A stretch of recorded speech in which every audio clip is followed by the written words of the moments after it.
Good evening, students. Today we will talk about circular flow of income. Okay, so circular flow of income is also known as circular flow of money. It means ये कभी भी इनका and नहीं होता है, ये continuously चलते ही रहते हैं. Okay, so in every economy there are three activities that will never stop, like production of goods and services, generation of income. अब जनरेशन ऑफ इनकम होगा तो in terms of wages, interest, rent and profit.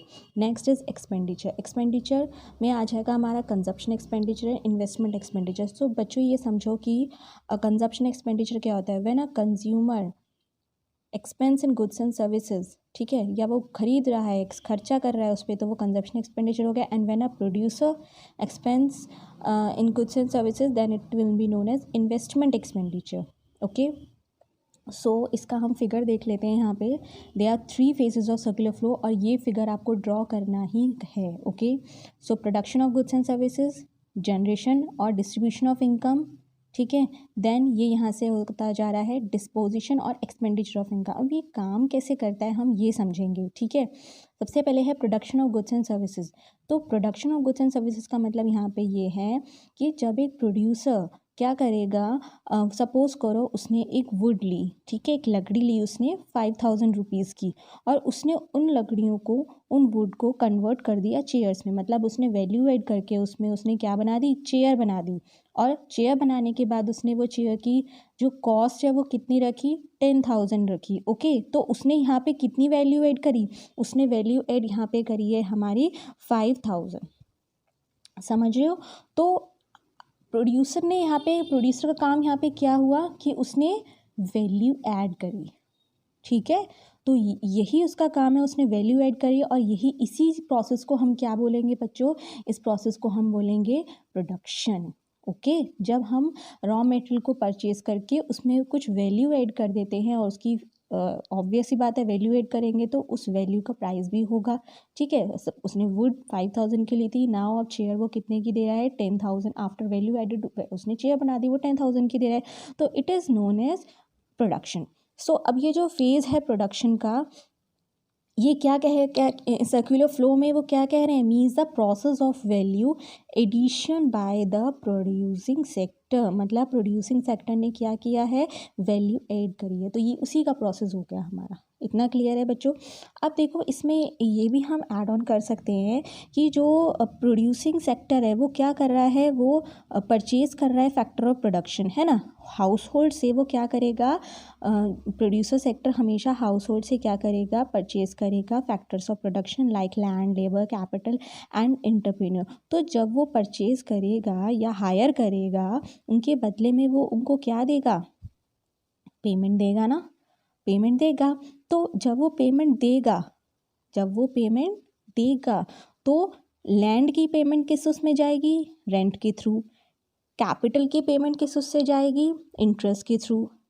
And labour की payment किस उससे जाएगी, wages and salaries के through. And entrepreneurship की जो मनी है, मतलब जो उसकी कीमत है, वो किसके थ्रू जाएगी, अर्निंग, पेमेंट, प्रॉफिट के थ्रू जाएगी. ओके, सो ये हमारा कौन सा पार्ट हो गया, अब जनरेशन और डिस्ट्रीब्यूशन ऑफ इनकम. किस तरीके से इनकम जनरेट होगी या किस तरीके से जो इनकम है हमारी वो डिस्ट्रीब्यूट हो रही है. क्लियर है बच्चों. नाउ अब यहाँ पे हाउस होल्ड के लिए, ओके, हाउस होल्ड के लिए क्या हो गई, ये पेमेंट हो गई, मतलब वो उसकी अर्निंग हो गई. यहाँ पे उसके लिए, हाउस होल्ड के लिए यहाँ पे क्या हो रहा है, मतलब यहाँ पे हाउस होल्ड जो है वो इनकम जनरेट कर रहा है. House hold generated income, okay, through rent, interest, wages and salaries, profit. Clear. Now next हमारा थर्ड फेज़ है हमारा डिस्पोजिशन और एक्सपेंडिचर ऑफ इनकम. अब बच्चों ये समझो कि ये किस तरीके से काम करता है. जब भी देखो जब भी इट इज़ स्पेंट और dispose of on the purchase of final goods and services. It means मतलब खर्चा कैसे होगा, जब गुड्स एंड सर्विसेज को बाय किया जाएगा तभी तो खर्चा होगा ना. तो जब भी एक house hold final goods and services को परचेज करेगा, ठीक है, तो उसके बाद क्या होगा, उसके बाद वो क्या करेगा, उसको ठीक है, तो वो कंजप्शन एक्सपेंडिचर हो जाएगा। जब एक प्रोड्यूसर गुड्स एंड सर्विसेज को बाय करेगा तो वो इन्वेस्टमेंट एक्सपेंडिचर हो जाएगा। मैंने ये आपको बता दिया है।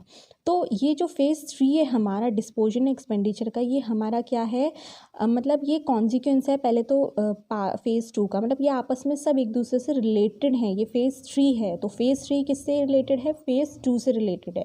तो अब ये स्टोरी हमारी यहीं पे ख़त्म नहीं हो जाती कि एक हाउस होल्ड बाय कर रहा है, प्रोड्यूसर बाय कर रहा है, ठीक है। अब देखो कंजप्शन एक्सपेंडिचर जो है और इन्वेस्टमेंट एक्सपेंडिचर जो है वो गुड्स एंड सर्विसेज की मतलब क्या करेंगे, वो डिमांड को जनरेट करेंगे, ठीक है। डिमांड यहाँ पे हमारी आ जाएगी।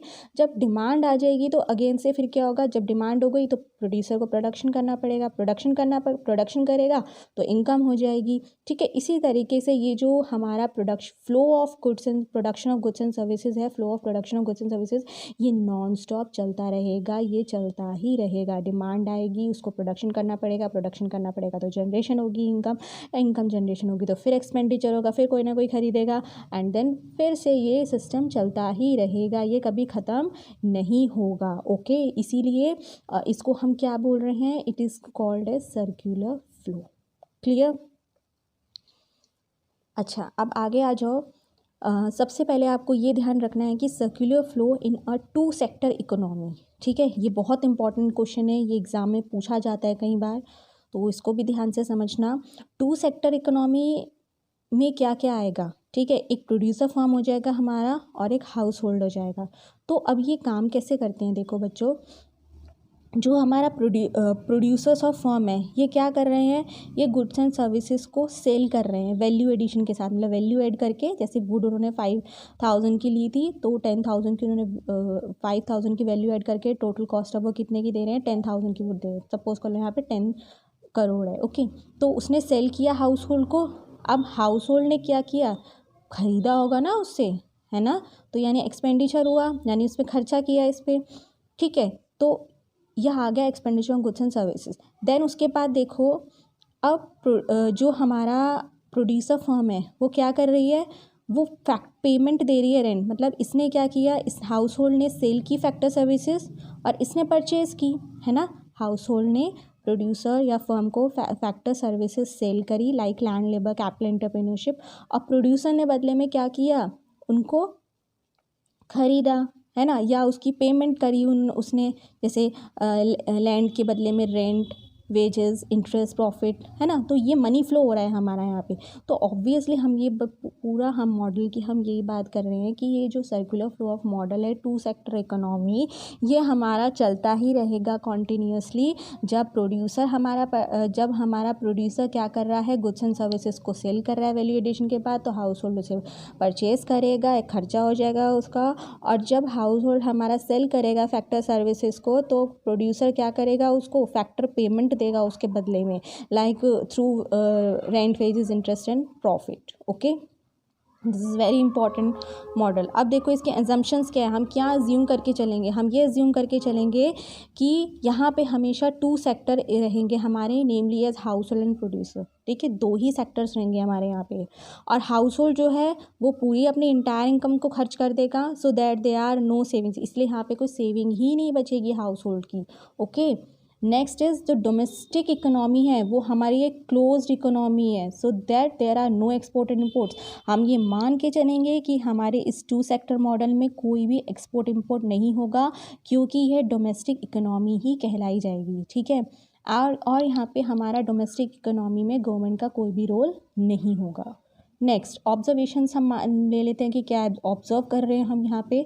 हमने ये देखा कि जो भी फैक्टर पेमेंट्स दी फर्म ने, कौन सी, रेंट, वेजेस, ठीक है, और इज इक्वल टू, वो इक्वल रहेगा हमारा जो भी वैल्यू ऐड कर रहा है फर्म, ठीक है। पेमेंट और वैल्यू एडिशन जो है वो इसका इक्वल रहेगा, लाइक 10 करोड़, ठीक है।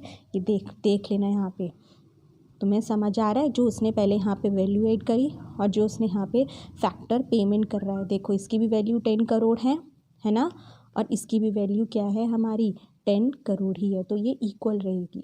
ओके, नेक्स्ट देखो, टोटल प्रोडक्शन जो हो रहा है गुड्स एंड सर्विसेज का वो, और टोटल एक्सपेंडिचर जो हो रहा है गुड्स एंड सर्विसेज का बाय हाउस होल्ड सेक्टर, वो भी इक्वल रहेगा, ठीक है। That is 10 crore. तुम इस टेबल से देखोगे, फिगर से देखोगे, तुम्हें अच्छे से क्लियर हो जाएगा, तुम दोनों चीज़ें समझोगे तो।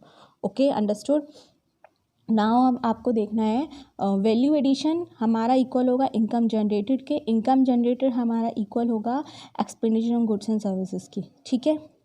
अच्छा, लास्ट में तुम्हें ये ऑब्जर्व करना है कि जो वैल्यू ऐड है हमारी, जो वैल्यू ऐड हो रही है वो हमारी कन्वर्ट हो रही है इनकम में, है ना।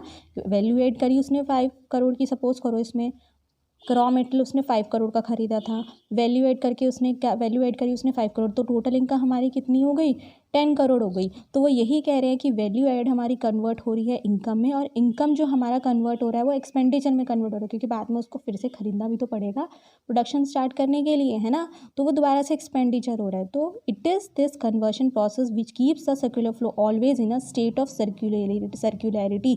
ये हमेशा चलता ही रहेगा, सर्क्युलैरिटी में ये चलता ही रहेगा। ओके, लास्ट है हमारा पॉइंट चैप्टर का, significance of circular flow of model. Means इसकी इंपॉर्टेंस क्या है। फर्स्ट ऑफ ऑल इसकी इंपॉर्टेंस ये है कि इसके थ्रू हम नेशनल इनकम को फाइंड आउट कर सकते हैं, कैलकुलेट कर सकते हैं। लाइक नेशनल इनकम हमारी क्या होती है, it is the sum total of factor incomes, ठीक है। ये इन सब का हमारा फैक्टर इनकम का सम है। Like rent, profit, wages, interest, ये इसका सम है, जो भी हमारा फ्लो हो रहा है प्रोड्यूसर से हाउस होल्ड के लिए, ये याद रखना, ये इसका सम है। एंड इसको हम और भी कैसे डिफाइन कर सकते हैं, जैसे कि मार्केट वैल्यू जो है गुड्स एंड सर्विसेज की, वो फ्लो हो रही है प्रोड्यूसर से लेके अदर सेक्टर को। तो इस तरीके से भी हम नेशनल इनकम निकाल सकते हैं। एंड नेक्स्ट इज़ जो भी हमारा टोटल खर्चा है गुड्स एंड सर्विसेज का, जो कि प्रोड्यूसर सेक्टर क्या कर रहा है, प्रोड्यूस कर रहा है, वो भी हम उसके थ्रू भी हम नेशनल इनकम निकाल सकते हैं। तो मैं नेक्स्ट चैप्टर में आपको बताऊंगी कि there are 3 methods to calculate national income. Okay, next देखो, नॉलेज ऑफ इंटरसेक्टोरल इंटरडिपेंडेंस। ये मैंने आपको पढ़ा दिया था। इंटरसेक्टोरल इंटरडिपेंडेंस क्या होता है, when the all 3 sectors are dependent to each other, it is known as intersectoral independence. तो इसकी नॉलेज हमें होनी ज़रूरी है। मतलब ये हमें हेल्प करता है सर्कुलर फ्लो ऑफ मॉडल कि वो इसकी हमें नॉलेज अच्छे से दे दे, द इंफॉर्मेशन हमें वो दे दे। ओके, तो हमारा ये चैप्टर स्टूडेंट्स कंप्लीट हो गया है। आपको कोई भी प्रॉब्लम हो पूछना, नेक्स्ट हम नेशनल इनकम चैप्टर स्टार्ट करेंगे। ओके।